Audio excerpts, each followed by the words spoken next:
How many of y'all want to know the quickest way to get rid of police brutality?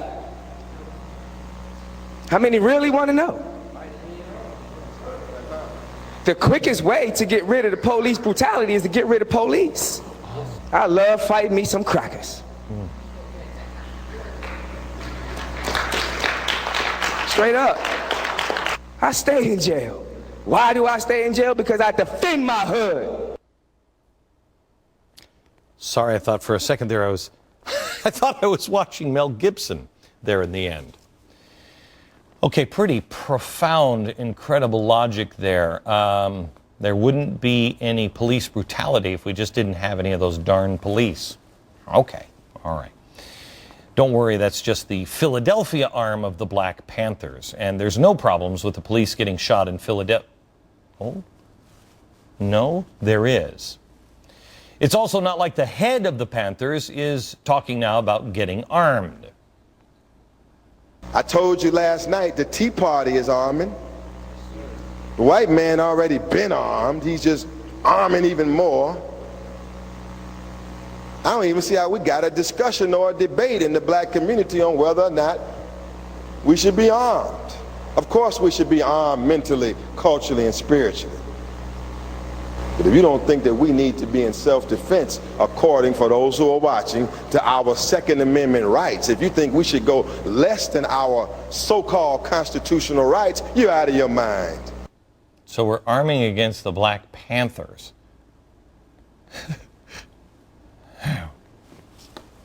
No. What are there, like 6 of you? Okay.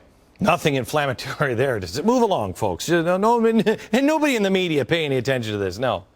MSNBC, and I'll have to show you this, MSNBC went out of their way to show how dangerous the racist Tea Parties are. Was showing up with guns. I want to show you.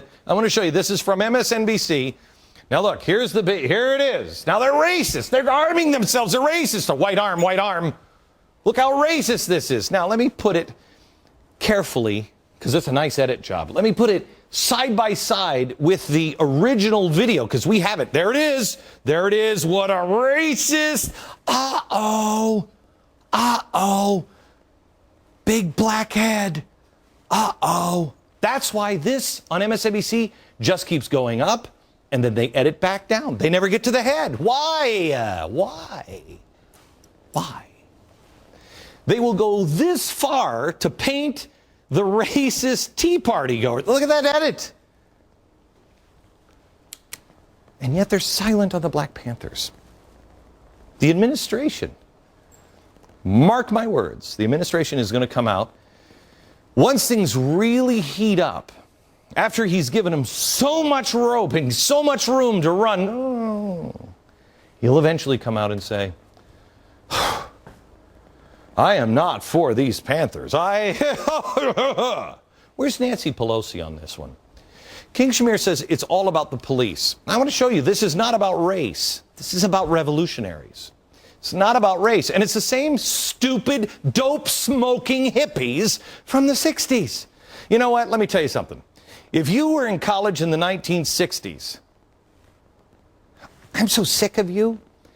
And I'm sorry to say that, because if you're watching this show, most likely you're like, I know, brother, I went to school with these hippies. I'm sorry. But you had to pick up the slack for the fellow brothers and sisters that you carried your whole life because they went into academia. Oh, I'm Bill Ayers. I went to prison and then to academia.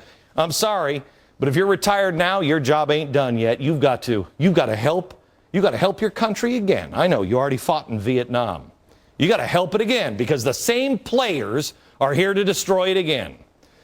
Here's a white person from the Detroit Social Forum talking about border guards. Sounds like the Panthers, so it can't be about race. We go into restaurants and there's border patrol sitting there.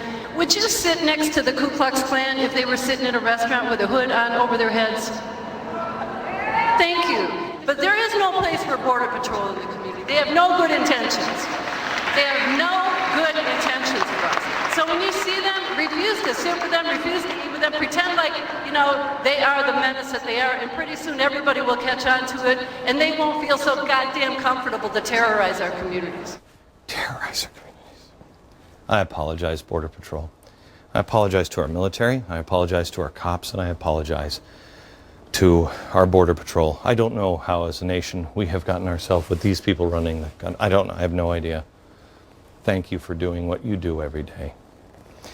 There is a common enemy, just exactly the way there were in the 1960s. Oh, sure, they used to say the cops are pigs, but that didn't win anything. So now they just say the police acted stupidly.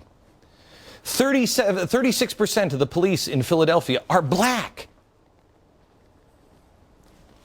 How's that working out? Is there 36% that are good? No. We told you last night. You can be black, you can be white, you can be on the wrong side if you're the oppressor. So it's not about race. Not about race. You know, it'd be interesting to find out, but we would need somebody with any kind of power to figure it out.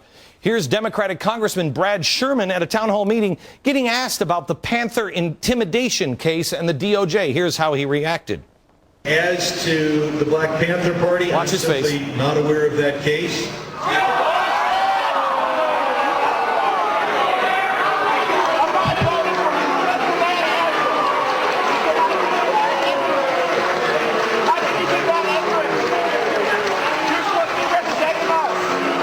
I've never seen anything like this before. I've never seen anything like this before. First of all, did you notice he wasn't surprised when they reacted that way? I was. If I didn't know, I would have been like, whoa, whoa, whoa, calm down, people. He wasn't. Everyone in the room knows about this case, but not your United States Congressman. What the hell are we paying this guy for? He had never heard of it. Why? Well, his boss, Nancy Pelosi, she's so scared of the violent rhetoric. Watches for the Tea Party.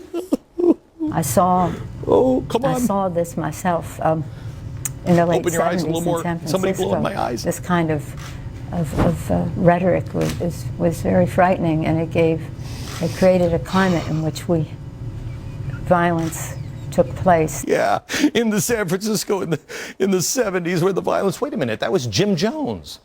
Hey, wait a minute, wasn't he a communist? Yes, she has heard that kind of rhetoric from communist revolutionaries. And the same rhetoric from the 1960s. Think back to the 1960s. The rhetoric was coming from the radicals and the revolutionaries, from people like Bill Ayers. And former SDS member Andy Stern. You know what? He's just talked about this recently, too. He remembers this rhetoric. Washington Post. Here's Andy Stern. Democrats lack fresh ideas. He said that he is convinced from his experience in the civil rights movement that the pressure is needed to bring about real change. It was not enough to have Martin Luther King Jr., Stern said. You needed Stokely Carmichael to raise the threat of disruption unless demands were met. Carmichael was the flamboyant civil rights activist known for coining the term Black Power. Got it. So Andy Stern says it wasn't Martin Luther King. No. It was the Black Power crowd whose threat of disruption that pushed Congress to act. The threat of disruption. Well, the good news is at least this isn't somebody influential saying this, or someone talking about the power of persuasion. No. We're trying to use the power of persuasion. And if that doesn't work, we're going to use the persuasion of power. We took names. We watched how they voted. We know where they live. And it's not like this guy is President Obama's, right-hand man on health care, visits the White House more than anybody else. No. If it were that, well, then it would almost seem plausible as an explanation to why the DOJ dropped the Black Panther case out of the blue, because they need a threat. They need a threat. It's almost like they need an emergency and then not waste it. That's weird. They're not crying about rhetoric from the 60s in San Francisco when they hear actual racism and threats. No. So what is it they want us to do? What are they trying to make us do? It's almost like they wanted to nudge us into some sort of action. What could that be? I want to stop here. I just want you to think about that. It's almost like a nudge. Oh my gosh, it's Cass Sunstein who says nudge people into action. So it's almost like they're nudging. Now, what would the goal be? to be so open and transparent? We're gonna think about that. I'll come back. I'll see if I can come up with an answer next.